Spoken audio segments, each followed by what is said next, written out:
I'm Charles Boda, and this is your Diz Daily Fix for August 28th, 2018. To start out, now Disney Cruise Line is making changes to their final payment and cancellation policy for most cruises booked beginning December 11th. I'm going to throw some numbers and dates at you real quick, so just brace yourself.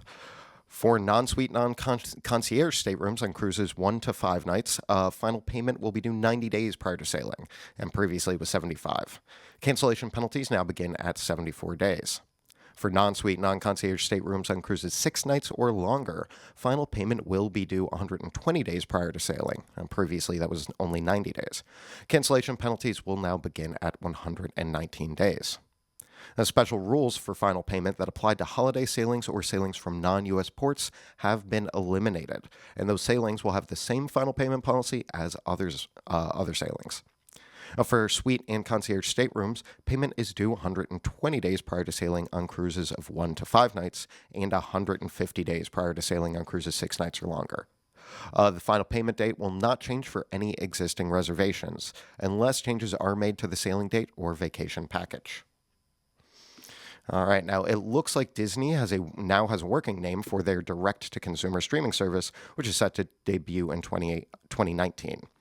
As of right now, they're calling it Disney Play, although that name is expected to change before the service actually launches. As was mentioned in their most recent earnings call, the service will be the Walt Disney Company's top priority for the near future. While Netflix does have a clear hold on the market, Disney CEO Bob Iger has stated from the beginning that this wasn't created to be a Netflix competitor.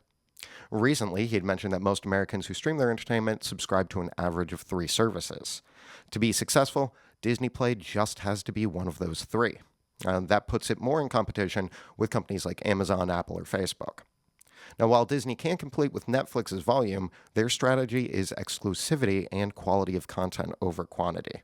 Now, Iger referenced that the upcoming 2019 lineup will go straight to the new streaming service, citing highly anticipated films like Toy Story 4, Frozen 2, Star Wars Episode 9, Captain Marvel, and live-action films like Lion King, Little Mermaid, and Dumbo, and presumably many others.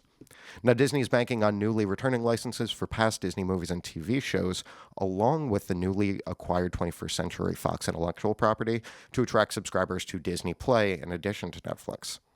Now, when Disney's acquisition of 21st Century Fox assets go through, they'll also have the majority stake in Hulu, letting them control another player in the direct-to-consumer game. Now, production on Guardians of the Galaxy Volume 3 has been put on hold, according to The Hollywood Reporter. The reporter stated this weekend that the pre-production team has been dismissed and given freedom to work on other projects. Now, director James Gunn was recently fired from the film after an onslaught of negative press when old tweets of his of highly offensive nature resurfaced. This was followed by campaigns to get Gunn rehired, a statement of support for Gunn from the Guardians cast, and much speculation as to whether his script would still be used in the film. The third Guardians installment was set to begin filming in early 2019, but pre-production would have been in full swing this fall. While there's been no release date set for the film, one Hollywood Reporter source says that the timeline has been pushed out.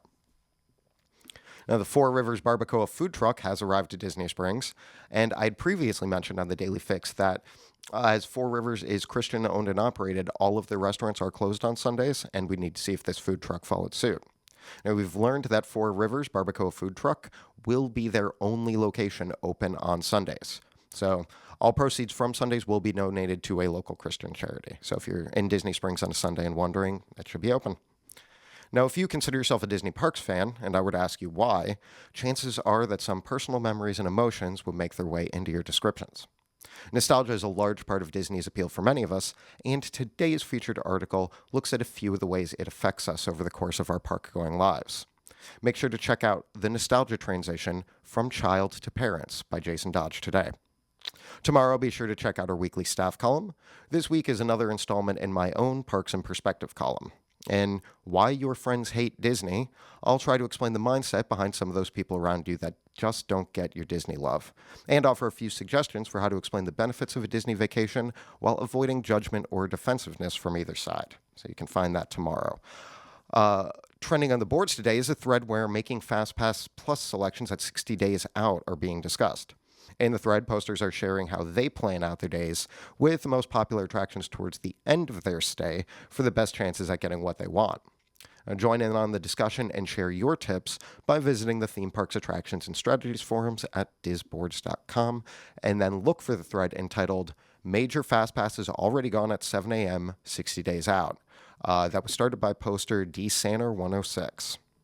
At 1 o'clock today, make sure to check out the Diz Unplugged Walt Disney World edition. This week, we'll not only discuss some of Walt Disney World's most recent news stories, but we'll also give our thoughts and opinions on this year's Mickey's Not So Scary Halloween Party. So check that out on DizUnplugged.com at 1 p.m. today. For the weather today, Orlando will have clouds and afternoon thunderstorms, which surprises no one. A high of 90 and a low of 75, with a 50% chance of rain, and pretty similar weather conditions will continue through tomorrow. Now, those in Anaheim will see a cloudy morning with sunny afternoon skies, also no surprises there, with a high of 83 and a low of 67. For information on everything I've mentioned, go to wdwinfo.com/dailyfix, and that will be it for me today. But join us again tomorrow for another installment of your Diz Daily Fix.